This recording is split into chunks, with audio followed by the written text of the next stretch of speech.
बिस्मिल्लाहिर्रहमानिर्रहीम, अस्सलाम वालेकुम। डियर स्टूडेंट्स, उम्मीद है कि आप सब खैरियत से होंगे। My name is Adeel Mehboob, I am your computer teacher. आज की इस वीडियो में चैप्टर नंबर 3 का फर्स्ट लेक्चर हम पढ़ेंगे। चैप्टर नंबर 3 का नाम है डाटा कम्युनिकेशंस। तो इसमें सबसे पहले हम ये देखेंगे कि डाटा कम्युनिकेशन है क्या, और फिर उसके बाद हम देखेंगे कि इसके कंपोनेंट्स कौन से होते हैं, यानी कंपोनेंट्स ऑफ डाटा कम्युनिकेशन, जिसके अंदर हम इसके 5 कंपोनेंट्स पढ़ेंगे और डायग्रामेटिकली इसको समझेंगे कि डाटा कम्युनिकेशन कैसे पॉसिबल है। ये बड़ा इंपॉर्टेंट क्वेश्चन है, लेकिन बहुत ईजी क्वेश्चन है। तो चलते हैं लेक्चर की तरफ। डियर स्टूडेंट्स, चैप्टर नंबर 3 का नाम है डाटा कम्युनिकेशंस। डाटा कम्युनिकेशन का मतलब क्या है, सबसे पहले हम ये डिस्कस करेंगे और इसकी डेफिनेशन भी पढ़ेंगे। डाटा कम्युनिकेशन की डेफिनेशन बहुत इंपॉर्टेंट है और इस चैप्टर की फर्स्ट डेफिनेशन है। और इसके बाद हम देखेंगे कि डाटा कम्युनिकेशन के कंपोनेंट्स कौन कौन से होते हैं। डाटा कम्युनिकेशन का मतलब है एक्सचेंज ऑफ डाटा। जब भी हम डाटा एक्सचेंज करते हैं between two devices in the network में जब भी हम डाटा एक्सचेंज करते हैं, data can be in the form of audio, video, in the form of text, in the form of images etcetera. Data किसी भी फॉर्म में हो सकता है जब हम उसको एक्सचेंज करते हैं, यानी डाटा का जब हम तबादला करते हैं दो कंप्यूटर्स के दरमियान, एक कंप्यूटर से दूसरे कंप्यूटर तक और दूसरे से पहले कंप्यूटर तक, तो इस प्रोसेस को हम कहते हैं डाटा कम्युनिकेशन। सो डेफिनेशन भी यही कहती है कि data communication is the exchange of data between two devices. दो डिवाइसेस के दरमियान में जब भी हम डाटा एक्सचेंज करेंगे with the help of some form of transmission media such as wire cable. किसकी मदद से, किसकी हेल्प से हम डाटा कम्युनिकेट करेंगे? With the help of transmission media, some form of transmission media. वो किसी भी टाइप का ट्रांसमिशन मीडिया हो सकता है। यहाँ पे ये समझना ज़रूरी है कि ट्रांसमिशन मीडिया क्या होता है, और फिर उसके बाद देखेंगे इसकी टाइप्स क्या होती हैं। देखें, जब भी हम डाटा सेंड करते हैं, यानी एक कंप्यूटर से दूसरे कंप्यूटर तक जब डाटा ट्रांसफ़र किया जाएगा, एक्सचेंज किया जाएगा, तो दरमियान में कोई पाथ वे होना चाहिए जिसके ऊपर से डाटा ट्रैवल करके जाएगा। लेकिन दुनिया में हर चीज़ को ट्रैवल करने के लिए किसी न किसी मीडियम की ज़रूरत होती है। Basically transmission media is a medium, it is a type of a medium. Transmission media को कम्युनिकेशन चैनल भी कहते हैं, ठीक है, इसको हम कम्युनिकेशन मीडियम भी कह सकते हैं।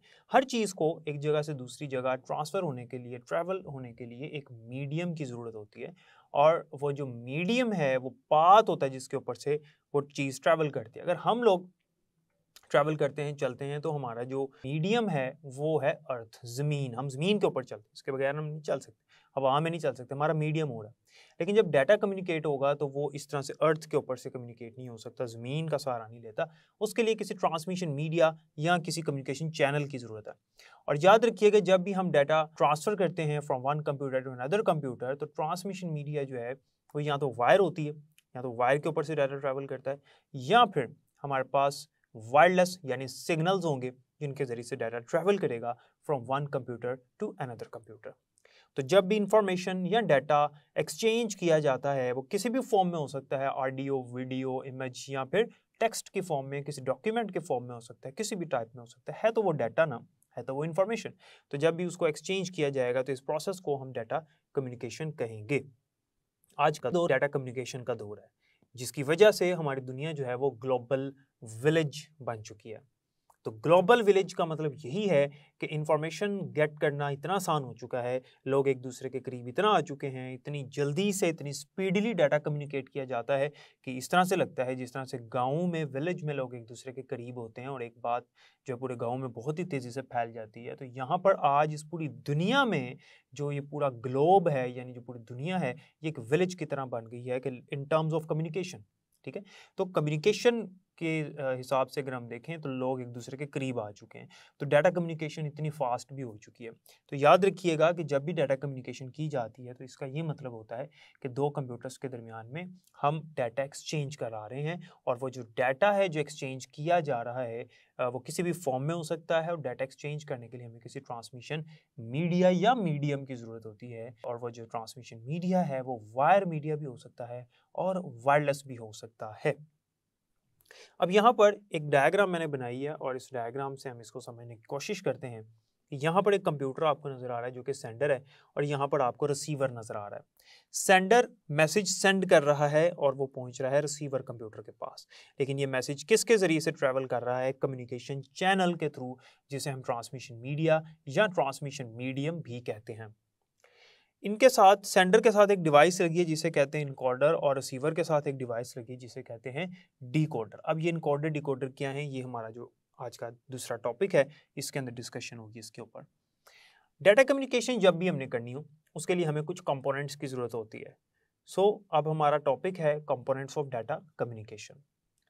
डाटा जब भी हम एक जगह से दूसरी जगह कम्युनिकेट करते हैं तो इस प्रोसेस के लिए जो हमें ज़रूरत होती है, और वो जो कंपोनेंट्स हैं वो हमारे पास टोटल 5 कंपोनेंट्स हैं। Number 1 is message, number 2 is sender, number 3 is receiver, number 4 is communication channel, and number 5 is encoder and decoder. तो सबसे पहले हमारे पास आता है मैसेज। मैसेज क्या होता है? देखिए, ये भी एक कंपोनेंट है डाटा कम्युनिकेशन का। इसका मतलब है द इंफॉर्मेशन और डाटा, कोई भी डाटा या इंफॉर्मेशन जो हम सेंड कर रहे हैं, टू बी कम्युनिकेटेड, इंफॉर्मेशन और डाटा टू बी कम्युनिकेटेड, वो डाटा या वो इंफॉर्मेशन जिसने कम्युनिकेट होना है सेंडर से रिसीवर की तरफ। तो मैसेज क्या है? मैसेज बेसिकली वो डाटा है, वो इंफॉर्मेशन है जो कि किसी भी फॉर्म में हो सकता है, ऑडियो, वीडियो, इमेज के फॉर्म में हो सकता है, यानी पिक्चर के फॉर्म में, डॉक्यूमेंट के फॉर्म में हो सकता है, टेक्स्ट मैसेज हो सकता है, किसी भी फॉर्म में हमारा मैसेज जो है वो एक जगह से दूसरी जगह भेजा जा सकता है। तो वो डाटा या वो इंफॉर्मेशन जिसको हम कम्युनिकेट कर रहे हैं, जिसको हम सेंड कर रहे हैं, जिसको रिसीवर रिसीव करेगा, जिसको सेंडर सेंड करेगा, जो कि ट्रैवल होगा ट्रांसमिशन मीडियम के जरिए से, उस डाटा या इंफॉर्मेशन को हम कहते हैं मैसेज। तो देखें कि मैसेज के बगैर डाटा कम्युनिकेशन पॉसिबल ही नहीं है। क्यों? क्योंकि डाटा कम्युनिकेशन का मतलब है कि डाटा को हम कम्युनिकेट कर रहे हैं, और डाटा कम्युनिकेट करने का मतलब है डाटा एक्सचेंज करना, और डाटा से मुराद मैसेज है हमारा। तो अगर डाटा ही नहीं है, हमारा मैसेज ही नहीं है, तो हम कम्युनिकेट क्या करेंगे? इसका मतलब ये है कि डाटा कम्युनिकेशन का जो फर्स्ट और द मोस्ट इंपॉर्टेंट कंपोनेंट है, दैट इज मैसेज। वैसे तो जितने मैंने कंपोनेंट्स लिखे हैं ये इसके अज्जा हैं, इंग्रेडिएंट्स हैं, पार्ट्स हैं, यूनिट्स हैं डाटा कम्युनिकेशन के। इनमें से एक भी कंपोनेंट मिस हो गया तो डाटा कम्युनिकेशन नहीं हो सकती। इन सब कंपोनेंट्स का काम करना ज़रूरी है, इन सब कंपोनेंट्स का मौजूद होना ज़रूरी है। इनमें से एक भी मिस होगा तो मैसेज सेंड नहीं होगा, यानी डाटा कम्युनिकेशन ही नहीं होगी। तो मैसेज का होना ज़रूरी है। देखिए, अगर मैसेज नहीं है तो सेंडर सेंड क्या करेगा, रिसीवर रिसीव क्या करेगा, कम्युनिकेशन चैनल के ऊपर से ट्रैवल किस चीज़ ने करना है, तो इसलिए मैसेज का होना ज़रूरी है। So the number 1 and the most important component is message. Number 2 पे आता है हमारे पास सेंडर। सेंडर वो डिवाइस है या वो कंप्यूटर है जो कि मैसेज को सेंड करता है। सेंडर इज अ डिवाइस और कंप्यूटर दैट सेंड्स डाटा, जिसका काम है मैसेज को या डाटा या इंफॉर्मेशन को सेंड करना। सेंडर वो डिवाइस है that initiates the data communication process, यानी सेंडर वो डिवाइस है जिसने डाटा कम्युनिकेशन के अमल को शुरू करना है, स्टार्ट करना है। यही स्टार्ट करता है ना, इसी का काम है मैसेज सेंड करना। इसके पास मैसेज होगा, ये मैसेज टाइप करेगा और फिर ये सेंड करेगा। तो इसी ने कम्युनिकेशन को स्टार्ट करना है, इनिशिएट करना है। और सेंडर का दूसरा नाम हमारे पास सोर्स भी होता है, सोर्स। तो बोर्ड में ये डेफिनेशन आपको सोर्स के नाम से आ सकती है, डिफाइन सोर्स। तो आपको याद होना चाहिए source basically is a name of sender. Sender वो डिवाइस है जहां से मैसेज सेंड किया जा रहा है। तो एक नेटवर्क में वो कंप्यूटर या वो डिवाइस जिसने मैसेज सेंड करना होता है, जिसने मैसेज को भेजना होता है रिसीवर की तरफ, जिसका भेजा गया मैसेज रिसीवर रिसीव करेगा, ठीक है, इसको हम इस तरह से भी कह सकते हैं, तो उसे हम कहेंगे sender. So the device that sends data और message is called sender, and sender is also called source. जब भी डेफिनेशन आए तो आपने लाजमी लिखना है कि sender is also called source. Number 3, receiver. Receiver is a device that accepts the message that has been sent by the sender. यानी रिसीवर वो डिवाइस है जो कि मैसेज को या डाटा को रिसीव करेगी, एक्सेप्ट करेगी। और ये जो डिवाइस है या ये कंप्यूटर भी हो सकता है, इसको हम सिंक भी कहते हैं। Receiver is also called sink. और याद रखिएगा कि रिसीवर को हम समटाइम्स डेस्टिनेशन भी कहते हैं।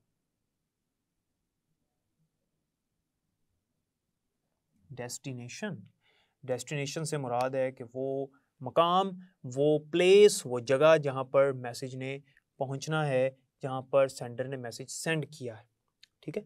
तो receiver is a device that receives data, और receiver is also called sink और डेस्टिनेशन।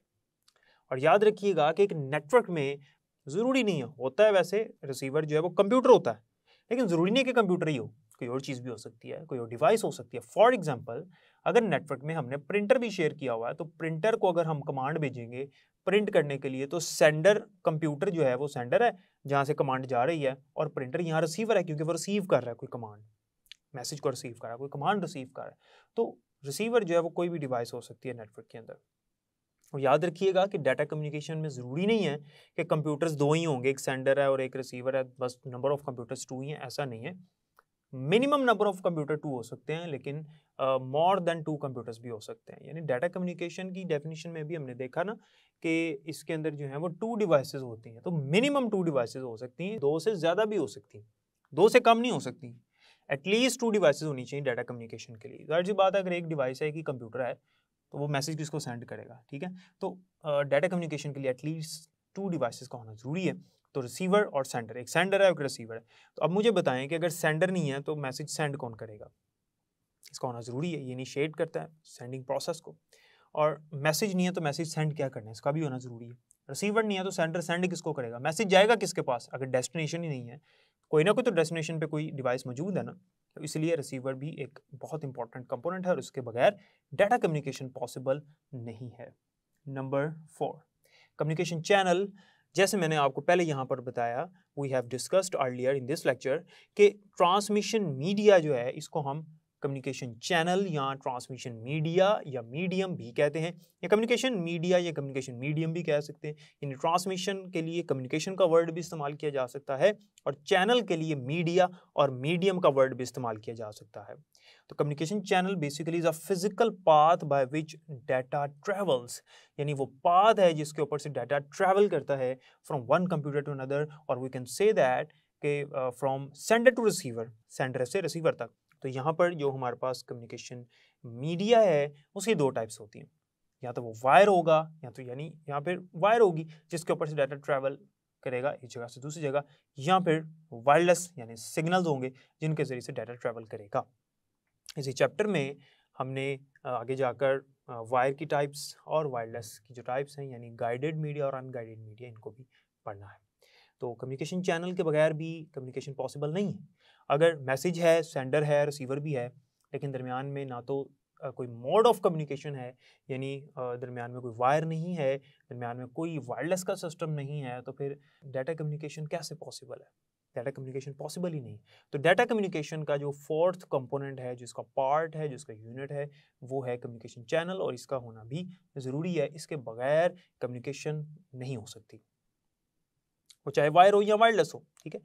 और वायर कोई भी हो सकती है, और वायरलेस में टेक्नोलॉजी कोई भी हो सकती है, like mobile communication, satellite communication, या microwave communication, radio waves etcetera. ये वायरलेस की भी आगे से टाइप्स हैं, वायर की भी टाइप्स हैं, जैसे मैंने पहले बताया कि आगे जाके हम इसको पढ़ेंगे। नंबर 5, और इसमें उसने लिखा हुआ है इनकोडर एंड डिकोडर। बेसिकली ये एक ही डिवाइस है, काम ये दो करती है, इनकोडर के तौर पे भी ये काम करती है, डिकोडर के तौर पे भी काम करती है। यहाँ से डायग्राम से अगर हम देखें तो सेंडर जो है वो मैसेज भेज रहा है कम्युनिकेशन चैनल के थ्रू, और रिसीवर उसको रिसीव कर रहा है। तो यहाँ पर 4 कंपोनेंट्स पढ़ लिए हमने, सेंडर, मैसेज, कम्युनिकेशन चैनल और रिसीवर। अब बात आती है इनकोडर डिकोडर की, ये दोनों क्या हैं, ये दोनों कौन सी डिवाइसेस हैं और किस तरह से काम करती हैं। इनकोडर बेसिकली एक ऐसी डिवाइस है जिसका काम है digital signals to analogue signals conversion, और डिकोडर वो डिवाइस है जिसका काम है एनालॉग से डिजिटल में कन्वर्ट करना, यानी conversion of digital signals to analogue signal is done by the encoder. Encoder करता है ये काम, और इस प्रोसेस को इनकोडिंग कहते हैं, ठीक है। अब हमारे पास होता ये है कि सेंडर के साथ एक डिवाइस लगी होती है, और ये कम्युनिकेशन डिवाइस है बेसिकली, जिसका ये काम होता है कि जो कंप्यूटर से मैसेज निकलना है उसको एनालॉग में कन्वर्ट करना। देखिए, जब तक मैसेज हमारे कंप्यूटर के अंदर मौजूद है ना, जब तक मैसेज हमारे कंप्यूटर में मौजूद है तब तक वो डिजिटल फॉर्म में है, यानी 0-1 के फॉर्म में है, यानी बाइनरी फॉर्मेट में है, क्योंकि कंप्यूटर के अंदर है, कंप्यूटर के अंदर जब तक डाटा होता है वो डिजिटल फॉर्म में होता है। अब इसने कन्वर्ट होना है एनालॉग सिग्नल्स में, ताकि ये ट्रांसमिशन मीडिया के ऊपर से ट्रैवल हो सके, ट्रांसमिशन चैनल के ऊपर से ट्रैवल कर सके, उसके लिए इसको एनालॉग में कन्वर्ट होने की ज़रूरत है। उसके लिए हमारे पास सेंटर के पास एक डिवाइस लगी होती है, कम्युनिकेशन डिवाइस, जिसको हम कहते हैं इनकोडर। जो इनकोडर एक डिवाइस है जो क्या करती है, इनकोडिंग करती है। जिस तरह से टीचर टीचिंग करता है, इस तरह से इनकोडर इनकोडिंग करता है। और इनकोडिंग का क्या मतलब है, conversion of digital signals to analogue signals. Analogue signal में डाटा कन्वर्ट हुआ और कम्युनिकेशन चैनल के ऊपर से ट्रैवल होता हुआ रिसीवर के पास आ गया। अब रिसीवर के पास जब मैसेज आया तो वो एनालॉग सिग्नल्स में है। उसके लिए ज़रूरी है कि वो दोबारा से डिजिटल में कन्वर्ट हो, ताकि कंप्यूटर उसको रिप्रेजेंट कर सके। और जो रिसीवर कंप्यूटर है उसमें जब वो डाटा रिप्रेजेंट होगा तो जो वो रिसीवर पे कोई जो भी शख्स बैठा है वो उसको रीड आउट कर सके। एनालॉग सिग्नल्स में तो वो रीड कर ही नहीं सकता ना। एनालॉग सिग्नल्स जो है वो wave form, continuous wave form होती है, और डिजिटल सिग्नल्स बाइनरी फॉर्म यानी 0-1 यानी कंप्यूटर के अंदर होता है डाटा। इसके ऊपर अगला लेक्चर है हमारा डिजिटल सिग्नल्स और एनालॉग सिग्नल्स, उस पर डिस्कशन होगी डिटेल्स इंशाल्लाह। तो यहाँ से जब डाटा ट्रैवल हो के आया यहाँ पर, तो यहाँ पर एक और डिवाइस लगी हुई है जिसे हम कहेंगे डिकोडर। डिकोडर का काम है डिकोडिंग करना, और decoding means conversion of analogue signals to back in digital signals, यानी एनालॉग सिग्नल्स को दोबारा डिजिटल सिग्नल्स में कन्वर्ट कर लेना। ये प्रोसेस डिकोडिंग कहलाता है। और डिकोडिंग कौन करता है, डिकोडर करता है। सो डिकोडर वो डिवाइस है जो रिसीवर के एंड पे काम कर रही होती है, और इनकोडर वो डिवाइस है जो सेंडर के एंड पे काम कर रही होती है। इनके बगैर भी डाटा कम्युनिकेशन पॉसिबल नहीं है। आपके पास मैसेज है, आपके पास सेंडर है, रिसीवर है, कम्युनिकेशन चैनल है, लेकिन इनकोडर या डिकोडर नहीं है तो मैसेज सेंड नहीं हो सकता। और अगर रिसीवर के पास भी डिकोडर नहीं है तो मैसेज वहाँ से सेंड हो जाएगा, तो यहाँ रिसीव नहीं हो सकता। तो इन दोनों का होना जरूरी है। और एक बड़ी अहम बात यहाँ पर मैं मेंशन करता चलूँ कि इनकोडर डिकोडर बेसिकली डिवाइस एक ही होती है, ये काम दो कर रही होती है। यानी डिवाइस एक ही है जो इनकोडिंग भी करती है, डिकोडिंग भी करती है। अच्छा, इसको समझिएगा। होता ये है कि सेंडर ये कंप्यूटर है फिलहाल, और इस कंप्यूटर के साथ ये डिवाइस लगी है जो कि इनकोडिंग कर रही है, और ये रिसीवर है, इसके साथ ये डिवाइस लगी है जो क्या कर रही है, डिकोडिंग कर रही है। यानी यहाँ से जब एनालॉग में सिग्नल्स आएंगे उसको दोबारा कन्वर्ट करेगी back to the digital signals. अब ऐसा पॉसिबल है कि ये मैसेज सेंड करे और ये रिसीव करे। अगर ऐसा मोड है कि दोनों कंप्यूटर एक दूसरे को मैसेज सेंड कर सकते हैं और दोनों रिसीव भी कर सकते हैं, तो जब ये कंप्यूटर मैसेज सेंड करेगा तो यही वाली डिवाइस इनकोडिंग करना शुरू कर देगी, और जब ये रिसीव करेगा तो ये वाली डिवाइस डिकोडिंग करना शुरू कर देगी। यानी ये डिवाइस एक ही होती है, इसलिए ये पांचवा कंपोनेंट है। ये दो अलग अलग नहीं है डिवाइसेस, वरना इसके 6 कंपोनेंट्स होते हैं। तो इनकोडिंग और डिकोडिंग एक ही डिवाइस करती है। सेंडर के एंड पे जब ये डिवाइस काम करती है तो एज एन इनकोडर बिहेव करती है, और रिसीवर के एंड पे जब ये काम करती है तो एज ए डिकोडर बिहेव करती है। लेकिन जब ये सेंडर बन जाएगा तो यही डिवाइस इनकोडिंग करेगी, और जब ये रिसीवर बन जाएगा तो यही डिवाइस क्या करेगी, डिकोडिंग करेगी। तो जब हमारे पास डाटा कम्युनिकेशन होती है तो इन पांचों कंपोनेंट्स का होना ज़रूरी है। आप यहाँ डायग्राम से देख सकते हैं। अगर इनमें से एक भी कंपोनेंट मिस है, मैंने आपको साथ साथ बताया, तो डाटा कम्युनिकेशन पॉसिबल नहीं है। उम्मीद है कि यहाँ तक समझ आ गई होगी। डियर स्टूडेंट्स, तो जैसे कि आपने देखा कि डाटा कम्युनिकेशन किस तरह से की जाती है और डाटा कम्युनिकेशन के कंपोनेंट्स कौन से हैं, और हमने देखा कि इन कंपोनेंट्स में से अगर एक कंपोनेंट भी मिस होगा तो डाटा कम्युनिकेशन हो ही नहीं सकती। हमने ये देख लिया था शुरू में ही कि डाटा कम्युनिकेशन होती क्या है, उसके बाद फिर डायग्राम बनाकर मैंने आपको ये समझा दिया। डाटा कम्युनिकेशन की जो डेफिनेशन है, इसके अलावा जो इसके हमने कंपोनेंट्स पढ़े हैं, ये सब बहुत इंपॉर्टेंट हैं according to the paper point of view. इसको अच्छी तरह से याद कर लीजिएगा। बाकी इंशाल्लाह हम नेक्स्ट लेक्चर में पढ़ेंगे टाइप्स ऑफ सिग्नल्स, जिसके बारे में आज भी बात हुई थी, एनालॉग और डिजिटल सिग्नल्स। तब तक के लिए मुझे इजाज़त दें, अपना ख्याल रखिएगा और मुझे भी दुआ में याद रखिएगा। अल्लाह हाफिज़।